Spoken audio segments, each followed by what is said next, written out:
Hi there, everybody. How are we doing today? Very good. Yeah, I was just backstage watching the Olympics. Man, aren't those cool? Once every 4 years, we all pretend we know something about diving and gymnastics. Is everybody excited for story time? Yeah! Very good. Shout out your favorite stories. Cinderpool! Deadpool! Deadpool! Deadpool, creative. All right. All those are pretty good, but I heard a really good suggestion I think we're gonna go with. It's been a crowd favorite. This one is Cinderpool. Yeah, someone in here specifically requested it. I'm only doing this because of you, no other reason. It's not like it was scheduled at all. All right.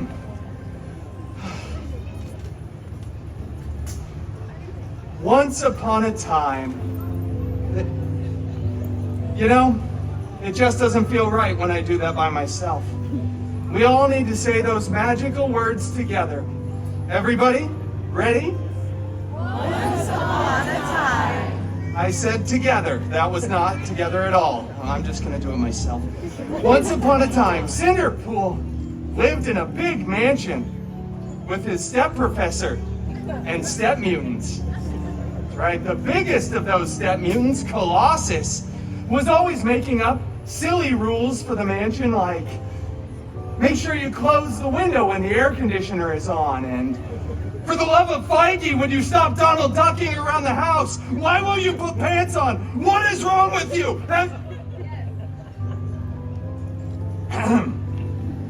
The other main step mutant, Negasonic Teenage Warhead, who has a few fans here, I see, was, no, it's too late, the moment's gone.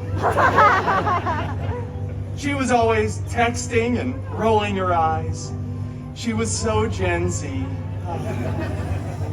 One day, a non-union and very expendable extra went running in front of the mansion screaming King Thanos was going to have the biggest battle of Phase 3. Yeah, and we all know that was the last good phase. Cinderpool desperately wanted to go to the big battle, but Kobasa said, "No. It is too dangerous, and you are not a good part of the team." And then they ripped apart Cinderpool's favorite costume, and Negasonic blasted it with her mind powers. It was honestly so cool, so Gen Z, so on fleek, no cap Sigma. I think I did that right, yeah. Cinderpool was distraught as he stumbled out onto the mansion grounds dramatically. But then Cinderpool looked up and saw, beginning to form, a beautiful sparkle circle. It was glorious. And out of that sparkle circle walked Cinderpool's fairy hairy god mutant. Out of the circle walked Cinderpool's fairy hairy god mutant. I'll just put it in front of you here. Wolverine! They cheered for you twice. Oh, fairy god mutant Wolverine! I desperately want to go to the big battle, but my stupid step mutants destroyed my costume. Shut up. He said lovingly. What? I'm telling a dramatic story. My costume's been destroyed. I can't go to the battle without it. You do something with a pumpkin and... I don't do anything with a pumpkin. Why should I care? Stop whining. God.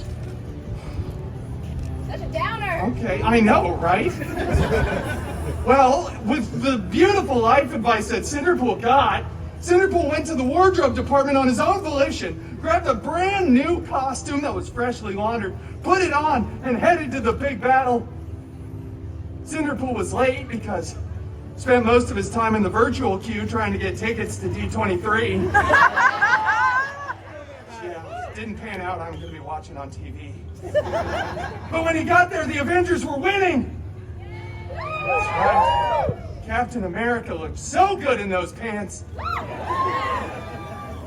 Cinderpool looked for the fairy god mutant Wolverine, who was... I can't do this anymore. I'm going to Pim's. You know what, it's fine. Disney didn't own the rights to him at this point anyway. Cinderpool noticed, as the aliens were running away, that on the stairs of the alien spaceship was a single golden glove. Cinderpool went over and picked it up. It was beautiful, gold encrusted with colorful jewels. There were 6 of them. I don't think that's relevant. Cinderpool said, "I wonder who this fits," and put it on. Yeah, after some buzzing, whirring, and clicking, it was a perfect fit. Then all the Avengers look over and start screaming at me. Tony Stark, most of all, is just there going, "No! Don't take this from me! I want the sacrifice! I don't want to be Tony Stark anymore! If I come back, I'll be doomed!" Doomed! Yeah, half of you who are laughing don't get the joke. Look it up. Then all the other Avengers start yelling too. You can't hear them over Tony, but the one thing they're all saying is "do not snap." So you know what Cinderpool does. Snapped, right? It's pretty obvious. Cinderpool snapped. Physically and mentally. Happens all the time. And just kept snapping over and over. People were disappearing, reappearing. There were dogs falling out of the sky. Everybody was crying. It was really expensive for the VFX department. But eventually Cinderpool stopped. Everyone was back. And Cinderpool was the hero who saved the universe. That's right. Then all the Avengers tackle Cinderpool to the ground, rip the glove right off of his hand, and blah, blah, blah. They remake the movie years later. Tony Stark gets to be the big sacrificial hero, and it goes on to become the most profitable film in the Feige universe, the FCU.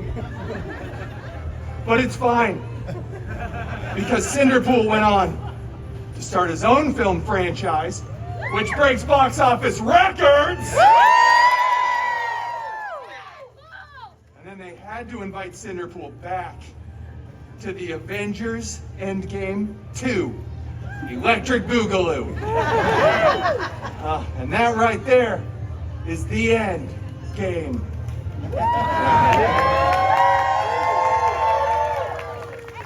Did I start with a Cinderella riff? It doesn't matter. Thank you all so much for joining me for Story Time with Deadpool. Seriously, you've all been wonderful. I love that you're throwing your children in the air in the back. That's great. Thank you all. Have a great time. Little doll pool.